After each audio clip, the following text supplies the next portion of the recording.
नमस्कार, आप सभी का एक बार फिर से स्वागत है। आज सुनेंगे पुरुषोत्तम मास यानी अधिक मास का अध्याय 1।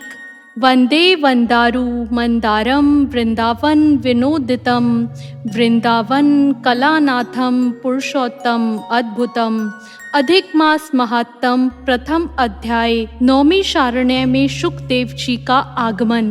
कल्प वृक्ष के समान भक्तजनों के सभी मनोरथ पूर्ण करने वाले वृंदावन की शोभा के अधिपति, अलौकिक कार्यों द्वारा समस्त लोगों को चकित करने वाले वृंदावन बिहारी पुरुषोत्तम भगवान को नमस्कार करते हैं।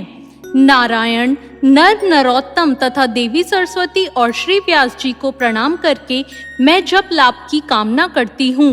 एक समय बहुत बड़ा यज्ञ करने की इच्छा से परम पवित्र नौमी शारण्य तीर्थ में बहुत से मुनि आए, जैसे असित, देवल, पैल, सुमंतु, पिपलायन, ऋषि सुमित, कश्यप, जाबाली, भृगु, अंगिरा, वामदेव, सुतीषण, शरभंग, पर्वत, ऋषि आपस्तंभ, मांडव्य, अगस्त्य, कात्यायन, रत्तीर, श्रिभु, कपिल, रैभ्य, ऋषि गौतम, मुद्गल, कौशिक, गालव, क्रतु, अत्रि, बभ्रु, त्रित, शक्ति, पधु, बोधायन, वसु, ऋषि कौंडिन्य, पृथु, हारीत, ध्रुम, शंकु, संकृति, शनि, विभांड्यक, पंक, गर्ग, काणाद, ऋषि जमदग्नि, भारद्वाज, धूपम, मौन भार्गव, कर्कश, शौनक तथा महातपस्वी शतानंद, ऋषि विशाल, वृद्ध विष्णु, जर्जर, जम,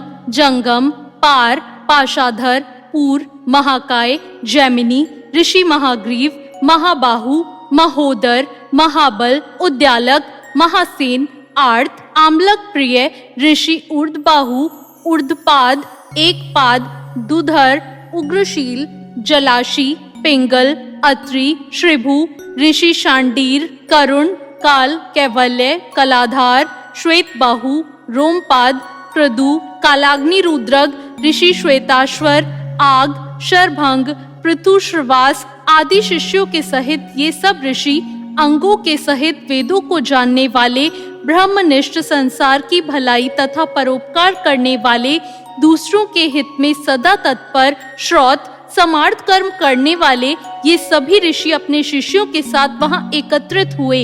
इधर तीर्थ की इच्छा से सूत जी अपने आश्रम से निकले और पृथ्वी पर भ्रमण करते हुए उसी समय वो भी अपने शिष्यों के साथ नौमी शरण में पधारे। उन्होंने अनंतर पेड़ की लाल छाल को धारण किया हुआ था। शांत, परमार्थ, विश्राद, समग्र आदि गुणों से युक्त, संपूर्ण आनंदों से परिपूर्ण, तुलसी की माला से सुशोभित, जटा के मुकुट से विभूषित, समस्त आपत्तियों से रक्षा करने वाले, अलौकिक चमत्कार को दिखाने वाले भगवान के परम मंत्र को जपते हुए, समस्त शास्त्रों के सार को जानने वाले, संपूर्ण प्राणियों के हित में संलग्न, जितेंद्रिय तथा क्रोध को जीतने वाले, जीवन मुक्त जगत गुरु श्री व्यास जी की तरह और उन्हीं की तरह नृस्पह आदि गुणों से युक्त सूत जी महाराज शोभान्मय हो रहे थे। उन्हें देखकर नेमिषारण्य में रहने वाले समस्त महर्षि गण उठ खड़े हुए। सभी मुनिगण हाथ जोड़कर बोले, हे सूत जी, आप चिरायु हो, आपके लिए ये मनोहर आसन है, आप इस पर विराजमान हो। ये कहकर सभी ऋषि मुनि बैठ गए। तब नम्र स्वभाव वाले श्री सूत जी ने प्रसन्न होकर सब ऋषियों को हाथ जोड़कर बारंबार दंडवत प्रणाम किया। ऋषि लोग बोले, हे सूत जी, आप चिरंजीवी तथा भगवत भक्त हो वो। हम लोगों ने आपके योग्य सुंदर आसन लगाया है। हे महाभाग, आप थके हैं, यहाँ बैठ जाइए। ऐसा सब ब्राह्मणों ने कहा। इस प्रकार बैठने के लिए कहकर जब सब तपस्वी और समस्त जनता बैठ गई, तब विनय पूर्वक तपोवृद्ध समस्त मुनियों से बैठने की अनुमति लेकर प्रसन्न होकर आसन पर सूत जी बैठ गए। तदंतर सूत जी को सुख पूर्वक बैठे हुए श्रम रहित देखकर पुण्य कथाओं को सुनने की इच्छा वाले समस्त ऋषि बोले, हे सूत जी, हे महाभाग, आप भाग्यवान हैं।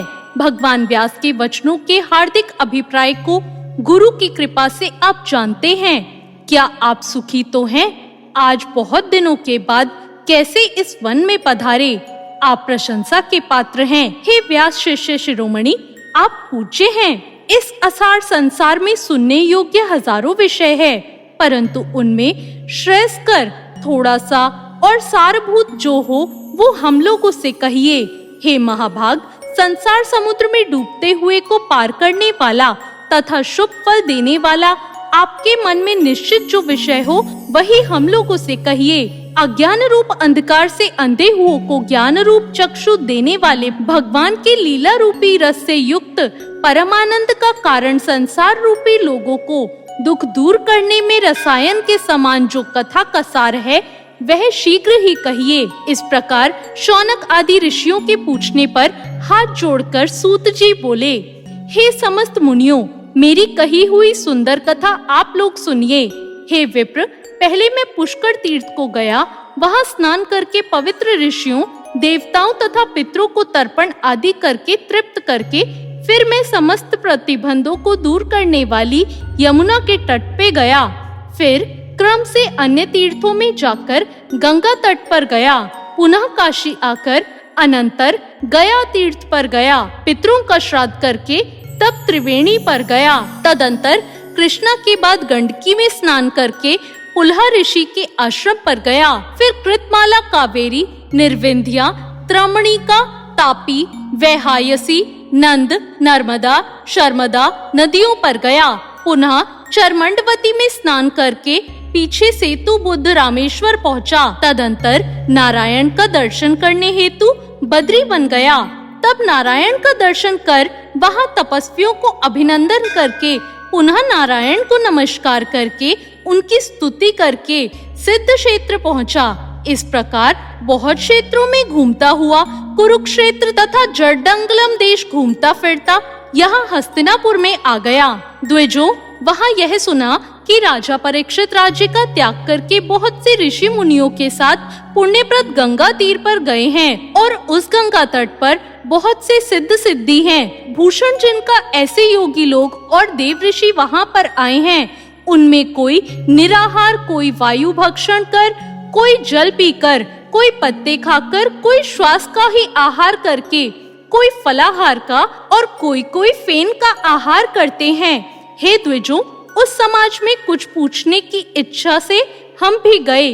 वहाँ ब्रह्म स्वरूप भगवान महामुनि व्यास के पुत्र, बड़े तेज वाले, बड़े प्रतापी श्री कृष्ण के चरण कमलों को मन में धारण किए हुए श्री शुकदेव जी आए। उन 16 वर्ष के योगीराज शंख की तरह कंठ वाले, बड़े लंबे चिकने बालों से घिरे हुए मुख वाले, बड़ी पुष्ट कंधों की संधि वाले, चमकती हुई कांति वाले, अवधूत रूप वाले, ब्रह्म रूप वाले, युवा से घिरे हुए महामुनि शुकदेव जी को देखकर सब मुनि प्रसन्नता पूर्वक हाथ जोड़कर सहसा उठ खड़े हुए।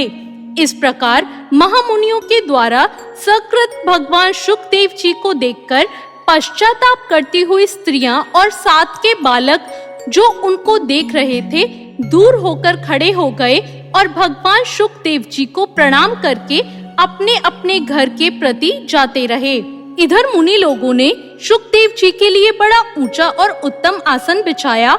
इस आसन पर बैठे भगवान शुकदेव जी को कमल की कर्णिका की जैसे कमल के पत्ते में रहती है, उस प्रकार मुनि लोग उनको घेर कर बैठ गए। वहां बैठे हुए ज्ञान रूप महासागर के चंद्रमा भगवान महामुनि व्यास जी के पुत्र शुकदेव जी ब्राह्मणों के द्वारा की हुई पूजा को धारण करते हुए तारागणों से घिरे हुए चंद्रमा की तरह शोभा को प्राप्त होते थे। इति ही श्री पुरुषोत्तम मास में शुकदेव जी का आगमन नामक प्रथम अध्याय समाप्त होता है। तो ये था अधिक मास का पहला अध्याय। आपको ये अध्याय कैसा लगा कमेंट करके जरूर बताएं। चैनल को सब्सक्राइब करें, वीडियो को लाइक करें। आप सभी का धन्यवाद।